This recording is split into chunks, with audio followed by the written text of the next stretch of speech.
Bismillahirrahmanirrahim. Assalamualaikum warahmatullahi wabarakatuh. Saya Yayan Juwita dengan NIM 1182012286, jurusan Hukum Keluarga semester 6. Di sini saya sebagai anggota kelompok 8, di mana judul pembahasan kami ialah mendesain organisasi yang kondusif dengan mata kuliah dasar-dasar manajemen. Baik, kita akan menjelaskan bagaimana cara mendesain organisasi yang kondusif gitu. Namun sebelum itu ada kalanya kita harus mengetahui apa itu desain organisasi dan apa itu kondusif.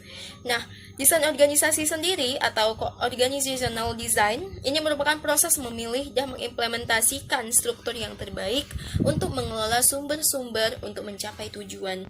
Sedangkan kondusif itu artinya suatu situasi atau kondisi yang mendukung terlaksananya sesuatu hal atau situasi yang mengarahkan kemungkinan terjadinya sesuatu sesuai yang diinginkan. Nah, itu tadi pengertian dari desain organisasi dan kondusif. Kita lanjut dalam menjelaskan cara dari mendesain organisasi yang kondusif tadi. Dalam mendesain organisasi nih, ada 4 keputusan dasar yang perlu kita ambil. Apa-apa saja? Yaitu yang pertama, pembagian pekerjaan atau division of labor. Kemudian pendelegasian wewenang atau authority delegation. Kemudian yang ketiga yaitu pengelompokan tugas atau departmentalization. Lalu yang terakhir yaitu yang terkait dengan span of control. Setelah pekerjaan tadi itu dibagi-bagi, itu perlu dipertimbangkan bagaimana sih melakukan koordinasinya gitu. Nah, mekanisme dari koordinasi ini dapat dilakukan dengan 5 cara. Yang pertama, mutual adjustment. Kemudian yang kedua, direct supervision. Kemudian yang ketiga, work process standardization. Kemudian yang keempat, standardization of output. Dan yang terakhir yaitu standardization of skills atau input. Struktur organisasi itu dapat dibagi juga menjadi 5 bagian sesuai dengan tugas dan fungsinya. Yang pertama, strategic aspect itu berfungsi sebagai koordinator keseluruhan aktivitas organisasi. Kemudian yang kedua, operating core yang bertugas untuk melakukan pekerjaan dari organisasi itu. Lalu yang ketiga, middle line yaitu menjembatani dari strategi aspect dan operating core.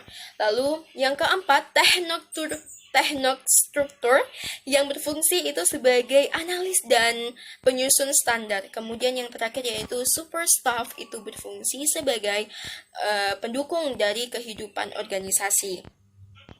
Sebagai konsekuensi dari authority delegation akan diperoleh kondisi yang namanya sentralisasi dan desentralisasi. Seberapa besar tingkat desentralisasi yang akan terjadi itu dapat kita lihat dari seberapa banyak kewenangan pengambilan keputusan didistribusikan ke bawah atau vertical decentralization atau ke samping yang disebut dengan horizontal decentralization. Proses pengambilan keputusan itu memiliki 5 tahap. Nah, yang pertama yaitu mengumpulkan informasi. Kemudian yang kedua, memproses informasi untuk memberi rekomendasi. Kemudian yang ketiga, memilih alternatif tindakan yang bisa diambil. Kemudian yang keempat, memberi otorisasi untuk melakukan tindakan yang dipilih. Kemudian yang kelima, melaksanakan tindakan. Dengan mempertimbangkan semua aspek tersebut, itu akan dapat disusun dari 5 model lagi struktur organisasinya. Yang pertama, struktur organisasi sederhana atau simple structure. Kemudian yang kedua, birokrasi atau struktural. Itu bisa dikatakan bureaucracy. Kemudian yang ketiga, divisional atau divisionalist form. Kemudian yang keempat, adhokrary. Lalu di mana tiap model itu memiliki karakteristik, di mana kondisi lingkungan yang cocok dan permasalahannya. Desain organisasi sebagai hasil keputusan pihak manajemen yang akan berujung pada pembentukan struktur tentunya. Ini dapat dilakukan dengan 2 cara, yaitu sekali jadi dan juga model berkembang. Lalu apa arti sekali jadi dan model berkembang tersebut? Yang pertama, model sekali jadi. Nah, artinya struktur yang dibentuk sudah dipertimbangkan matang-matang dengan memperhitungkan segala kemungkinan, kemudian diputuskan dan tidak diubah lagi. Lalu yang kedua, model berkembang. Nah, model berkembang ini akan lebih cepat diputuskan, tetapi keputusan tersebut tidaklah bersifat tetap. Dengan mempertimbangkan perubahan situasi dan kondisi lingkungan, serta perubahan kebutuhan. Struktur yang sudah dibentuk dapat diubah sewaktu-waktu sesuai dengan kebutuhan. Namun demikian, isi dari keputusan itu kurang lebih akan sama walaupun prosesnya bisa berbeda-beda. Ini yang dikatakan oleh Gibson tahun 1993. Ada 4 macam keputusan yang harus diambil ketika manajemen akan melakukan desain organisasi. Keempat keputusan tersebut pada akhirnya akan membentuk suatu struktur organisasi. Dua keputusan pertama itu akan mencakup pekerjaan individual yang berkisar pada aktivitas dan kewenangan. Kemudian dua keputusan berikutnya akan mencakup kelompok pekerjaan atau departemen.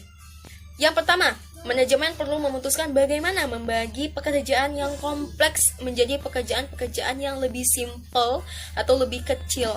Nah, aktivitas total dari suatu organisasi yang kompleks itu perlu dipecah-pecah ke dalam aktivitas-aktivitas kecil yang saling terkait.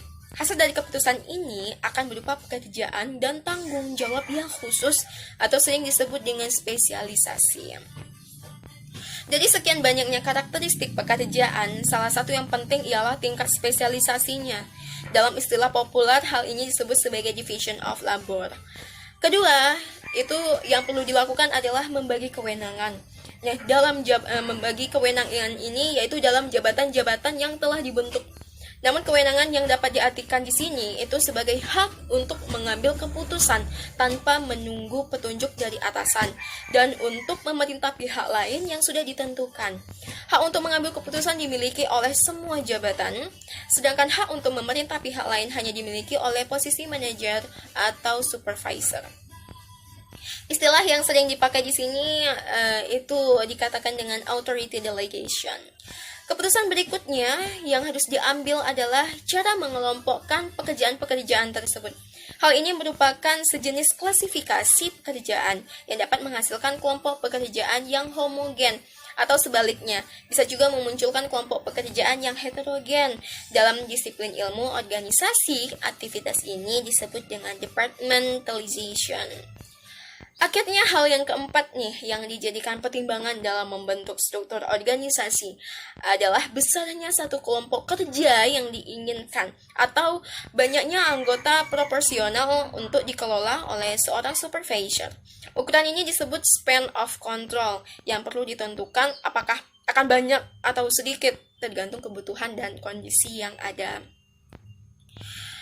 Baik, di samping itu, ada hal lain yang juga tidak kalah penting dalam mendesain sebuah organisasi, saudara, yaitu bagaimana membentuk mekanisme koordinasi antar bagian yang muncul setelah dilakukan division of labor.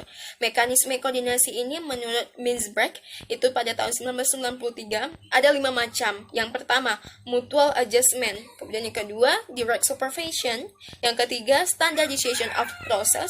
Kemudian yang keempat, standardization of skills, kemudian yang terakhir standardization of output. Nah, selanjutnya akan dijelaskan lagi oleh teman saya yang bernama Diko Losando. Kepada Diko, waktu dan tempat kami persilahkan. Yaitu teknostruktur. Maka ini adalah bagian dari organisasi yang berperan sebagai analisis beserta staffnya, yang pekerjaannya akan mempengaruhi pekerjaan bagian lain dari organisasi tersebut. Maka mereka adalah orang-orang yang merancang, merencanakan, dan melatih orang-orang yang menjalankan operating core dari organisasi. Maka teknostruktur ini bisa berada di bawah pada tingkat bawah sampai atas.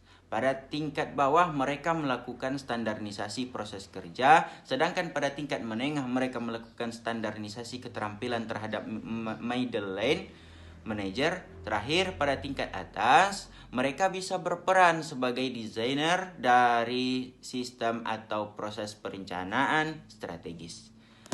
Selanjutnya ada support staff. Maka ini adalah bagian dari organisasi yang relatif mandiri dibandingkan bagian-bagian yang lain. Mereka berfungsi sebagai support yang tidak langsung terhadap kehidupan organisasi tersebut. Maka termasuk dalam support staff antara lain bagian kafetaria, bagian legal counsel, bagian public relation, atau bagian hubungan industrial. Masing-masing berperan penting bagi kehidupan organisasi, tetapi tidak langsung berhubungan dengan bisnis utama dari organisasi tersebut. Karena variasi fungsi yang begitu banyak, tidak mudah untuk menemukan mekanisme koordinasi apa yang layaknya diterapkan pada bagian sub. Demikianlah pemaparan kami dari kelompok 7. Saya Dikro Sando beserta teman-teman yang lain pamit. Billahi taufik wal hidayah. Assalamualaikum warahmatullahi wabarakatuh.